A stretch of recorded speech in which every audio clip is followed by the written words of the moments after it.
To my council colleagues, city staff, and the public, I'm very excited to be a part of many changes coming to Gilroy this year. Legislating policy in-house often doesn't require budget allocations, and many of the best practices are already open sourced. We have many policies and practices that will continue to be updated to 2026 standards. The entire community was a part of the Gilroy General Plan 2040 process in late 2020. It was approved by the General Plan Advisory Committee, Planning Commission, and City Council, along with a full environmental impact report. We plan for growth and have detailed plans to address everything inside the General Plan 2040. The General Plan 2040 represents the City of Gilroy's view of its future, expresses the community's vision, local control, and guiding principles for development. The zoning code ordinance is the script of how those visions will unfold. With our 2026-2027 legislative work plan already established, the Gilroy City Council will dive right into many items that need to be completed in 2026. Once the new council is seated after the November 2026 election, a new legislative work plan will be established, along with several housing laws that make it quicker and easier to build all types of housing. I will be focused on our zoning ordinance, focused around bike parking, noise impacting residential zone properties, smoking prevention, inclusionary housing ordinance, accessory dwelling units, opportunity sites programs in our housing element, which goes from 2023 to 2031, Gilroy Blue Skies, safe storage of firearms, community plan to end homelessness, transit priority policy, and a plan for the multi-generational civic center, master plan, and state legislative bills.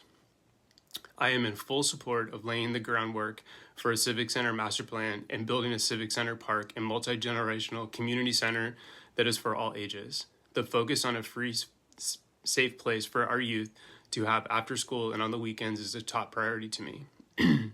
The City of Gilroy and Gilroy Unified School District have many facilities that are and can be used by the community for free, and that's why I established a joint use facilities working group. At our February 4th meeting, we moved forward with direction to provide it back to our agencies to work on 2 upcoming expiring facility agreements at the former Moxa Gym on IOOF and Christopher High School Gym, GUSD's Cross Country Regional League at Christmas Hill Park, draft a master joint use facility agreement, and explore several new opportunities. We have the opportunity today to continue this partnership and come to a mutually beneficial agreement for the community at large. Within mind that both of our agencies want to remain fiscally strong while potentially placing future district and city facility bonds on the ballot for our voters, all while balancing the district's declining enrollment and a growing overall population in the city. We have the opportunity to develop programming and provide spaces for the public with no barriers now. The city recently approved and funded the Recreation Assessment and Parks and Trails Master Plan with the direction to include the current joint use agreements with the district's feedback. We want to increase the size of our recreational opportunities to the community, increase the size of the recreation guide we all receive in the mail, and support you all on the Parks and Rec Commission who are aligned with this direction, and many of our initiatives have all begun with you. Gilroy has a once-in-a-generation opportunity to shape what they want to experience in their civic center. Gilroy deserves this opportunity to transform the civic center outdoor space, build a state-of-the-art community center for all ages, build a state-of-the-art city hall, and we need input from all ages. Gilroy is in a need of a central location for youth services, gathering spaces for large groups or events, and year-round space to offer recreation and community events.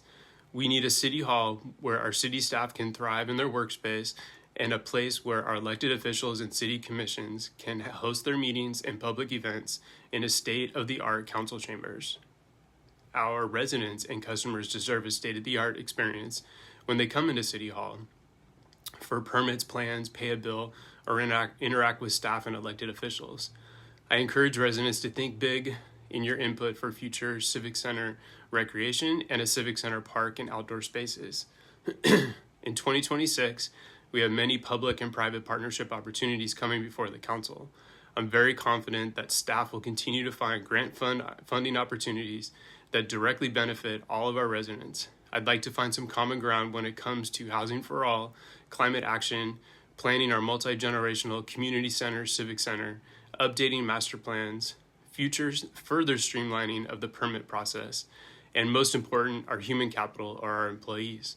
Many of these issues we can't solve alone, and we need to leverage partnerships that currently exist and be flexible when it comes to new partnerships. The consequences of failing to effectively and aggressively confront our housing crisis is hurting thousands of our residents, robbing future generations of the chance to call Gilroy home, stifling economic opportunities for workers and businesses, worsening poverty and homelessness, and undermining our environmental and climate objectives. Thankfully, millions of dollars in funding have continued to pour into Gilroy to help our most vulnerable address their rent burden. We continue to use our local control in streamlining the development process, implement our General Plan 2040, and streamline a process, making it predictable to those that want to develop and invest in Gilroy. I am proud of the future housing plan that Gilroy City Council, Planning Commission staff, and the public have approved. We commit to advancing the 40 opportunity sites for multifamily homes, Downtown Expansion District and First Street Mixed-Use Corridor Flexibility Program, 429 corner lots for the Middle Income Housing Program, Housing for Farm Workers Program, and our Inclusionary Housing Ordinance. Through incentives, funding, local control, and programs we can offer with other partners, this will further a Gilroy that's livable for all. After a year of negotiations and a continued lawsuit by the developer against the City of Gilroy for violating state housing law rights, we have approved a project processing agreement and architectural and site review application for 315 Los Animas Avenue. It's a builder's remedy residential project. The developer's lawsuit dropped. City of Gilroy will receive $4 million as a public benefit that's unrestricted, and the developer will pay for a Murray Los Animas neighborhood master plan. This allows Gilroy to receive critical infrastructure dollars and workforce housing. The needs of this community continue for rental units and for sale units that are deed restricted below market rate. We have missed these opportunities for decades without a policy in place. Residential developments that are being built under the state's Housing Accountability Act Builder's Remedy, like 315 Los Animas Ave and 2480, 2740 Hecker Pass, are providing these opportunities for Gilroy. The City of Gilroy is participating in a multi-city initiative to explore new affordable housing policies to be applied to new development projects. These policy studies include some combination of residential affordable housing impact fees, inclusionary requirements and in lieu fees, and commercial linkage fees. After reviewing the City of Gilroy Annual Progress Report, or the APR for 2025, my office remains concerned that we are failing to implement programs and aren't making enough progress towards our housing goals. I have several concerns about the APR being accepted by the State Department of Housing and Community Development, or State HCD, that are also shared by community-based organizations, residents, and local leaders. We are decades behind in our housing production because of the current constraints, lack of programs, policies, and funding. State HCD reinforced the fact that they no longer consider the housing element update to be a paper exercise, but instead a contract between jurisdictions in the state on housing commitments for 8.5 years.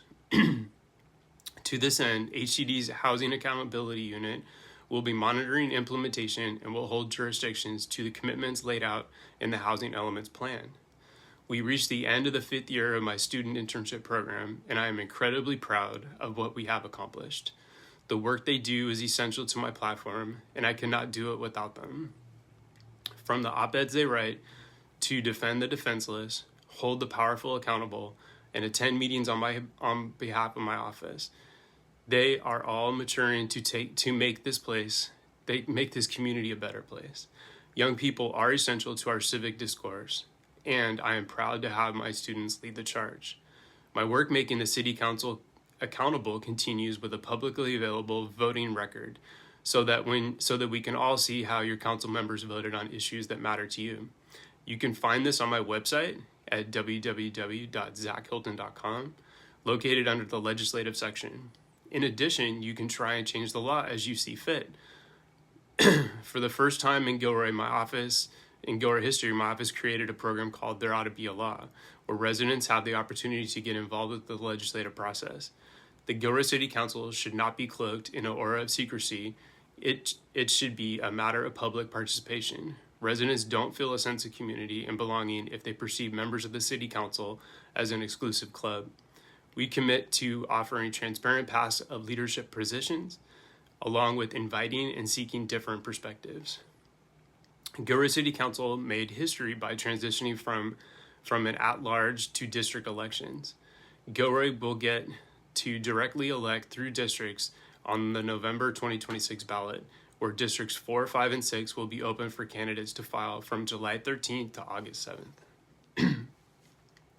The process and accomplishments of my office are available on my website under the About section, and I will continue to engage with you in English and Spanish. My office tabled, hosted booths, and attended over 100 community events in 2025, provided free resources, bike lights, bike helmets, and listened to constituents at events including the Ofrenda Festival, Register of Voters, high school education events, free bike repair and bike days, Nueva Vida community election candidate forums, and school family resource fairs. There were numerous press releases and op-eds issued and published to keep the public in the loop. There were endless support and testimonies on many important state legislative bills that decreased the cost and time of much-needed affordable housing, especially focused around our transit corridors, which would be SB 79. Gilroy City Council committee assignments have a regional participation, and my position as director for the Silicon Valley Clean Energy allow me to be a part of developing programs that will benefit all in Gilroy. Safe communities are climate-resilient communities. Since 2017, Silicon Valley Clean Energy, or SV Clean Energy, has served our residents and businesses with clean energy while saving them money. In total, more than 96% of Gilroy residents and businesses served by SVCE have collectively saved more than $11.6 million on their electricity bills since launching. And this number will continue to grow as SVCE is a not-for-profit public agency that reinvests net revenues to the community through competitive rates, unique offers and services, rebates, community grants, and scholarships. The board of directors is made up of electeds from each community, and I have been appointed our Gilroy representative since 2021. SVCE launched $12 million of program funding for our multifamily direct install program, and built into the program are tenant protections referred to as renovictions. Gilroy has the largest number of 100% deed-restricted low-income units at 1,770 in SVCE's affordable housing stock. I look forward to continuing this work with SVCE consultants and local community-based organizations and completing their project in Gilroy. I have been serving on the Valley Transportation Authority Policy Advisory Committee since 2023. I have brought funding or collaboration opportunities back to Gilroy through their Transit-Oriented Communities Program and Transit Signal Priority. This new program seeks to maximize mixed-use and mixed-income equitable transit-oriented development projects on both public and private sites around the VTA train stations and high-capacity transit corridors. Local jurisdictions have the power to improve travel speed, reliability, and overall appeal of public transit by adopting transit signal priority policies that prioritize transit at intersections along VTA's frequent networks or Gilroy's VTA frequent 68 route along the Monterey corridor, which also includes the Rapid 568. The FTA and VTA funded a combined $1.125 million that will fuel the community-centered station area plan focused on planning out the downtown area where the Gilroy Transit Center is located. The plan will prioritize multimodal transportation, pedestrian, and bicycle access and mixed-use development. VTA has an active transit-oriented development program, which partners with developers to build TOD projects on VTA-owned properties at transit stations. These TOD sites serve as gateways to the VTA transit system, offering significant potential to attract new transit riders to ensure the future developments preserve and enhance station access from the surrounding communities. VTA conducts access studies for station sites identified in the TOD pipeline. Gilroy Transit Center is a key hub for multiple transit options, including VTA bus routes, San Benito County Express, Monterey Salinas Transit, Greyhound, and commuter shuttles. The VTA-owned 7.8-acre site on the west side of the tracks is identified for a future mixed-use, mixed-income TOD will be a critical component of transforming the future station site and contributing to Gilroy's regional housing needs allocation of 1,773 units by 2031. Year to date, my office has worked with our state and federal legislators to secure $5.2 million for project funding that directly benefits our residents from the west side, east side, and a senior housing project on the south side. We attended many more regional and local meetings representing an elected office from Gilroy, and in my absence, my student interns will take my place in these meetings. I attended every opportunity I got in order to gain professional development and training through both webinars and in-person training. At our December 2025 City Council meeting, I was nominated by the mayor and confirmed by members of the City Council to serve in the expanded role as Vice Mayor for 2026. I'm excited to have this opportunity and to be in this supportive role. One of the first actions I did was convert an empty office in the administration wing of City Hall into a shared office space for council members. This revitalized office next to the mayor's office offers a working space for council members, hosting meetings, attend remote regional meetings, and have a more visible presence at City Hall. The arts are alive in Gilroy. Today we have a monthly arts roundtable, Third Friday Art Walk, Chalk Fest, La Frenda Festival, La Casa on 5th Street, and doors continue to open. The City of Gilroy celebrates the role that the arts and creativity play in helping us navigate a pandemic, amplify the need for racial equality, and highlight the power of arts to change our lives for the better. The Gilroy Arts and Culture Commission and SV Creates work in partnership to support the arts and creativity in Gilroy as an essential part of our thriving community. SV Creates partners locally with the Gilroy Arts and Culture Commission and Gilroy Arts Roundtable to include the City of Gilroy with a network of leaders who care about the resilience of our arts ecosystem and its impact to our community. They are the conveyors, promoters, incubators, and funders of the arts with a mission to elevate Silicon Valley's creative culture. The City of Gilroy recognizes that the arts and creativity support student success and lifelong learning, provide key job skills, and bring joy and community while strengthening our connections and values, partnering with SV Creates and state-level organizations to promote unified support for the arts. The annual Gilroy La Frenda Festival in downtown brings together a cross-section of partnerships from government, education, health, private sector, arts, transportation, culture, nonprofits, labor workforce, and more. I would like to personally invite you to join us in downtown Gilroy on October 24th and travel to the festival by bus, bike, walk, or drive. My dreams for a bike-ped, walk transit-oriented festival have come true with the creation of the Cycle Health and Transit Plaza. Thank you to all the volunteers and sponsors and the organizations that made it come true. On behalf of my office, my student interns, and my family, I'm excited for the challenges that 2026 has to offer. There are still many things to be addressed, and I'm taking them head on. Through the power of public participation, I am confident that 2026 can be one of the best years that Gilroy has ever had.